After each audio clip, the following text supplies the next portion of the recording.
నా మిత్రుడు శ్రీ రామచంద్రారెడ్డి గారు, ఆయన కూడా మా కంపెనీలో పనిచేసేవారు.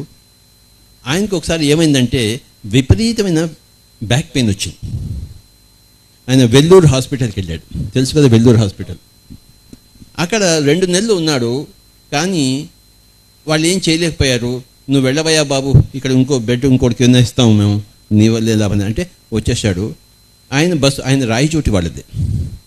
తిరిగి వస్తుంటే బస్సులో కూర్చుంటే ఎవరో ఆగంతకుడు చెప్పాడు, నువ్వు ధ్యానం చెయ్యి నీ వెన్ను నొప్పి పోతుంది అని చెప్పేసి. అది జరిగిన కథ. సరే, ఈయన ధ్యానం అంటే ఏమిటి కూడా అడగలేదు. ఈ భారతదేశంలో ధ్యానం అంటే అందరికీ తెలుసునని అందరూ అనుకుంటారు, కానీ ఎవరికి తెలియదు. అలాగే ఏం అడగలేదు. మళ్ళీ అనంతపురం వెళ్ళి అలా ఉన్నాడు. 2 వారాలు అయిన తర్వాత మరి సడన్గా గుర్తుకొచ్చింది, ఓహో కళ్ళు 2 మరి మూసుకుని కూర్చుంటే ధ్యానం అని కొద్దిగా జనరల్ నాలెడ్జ్. రోజు రాత్రి కళ్ళు 2 మూసుకుని కూర్చోవడం మొదలుపెట్టాడు. ఒక రాత్రి అయిపోయింది, 2 రాత్రులు అయిపోయాయి. 3వ రోజు పొద్దున్నకి వెన్నునొప్పి పోయింది.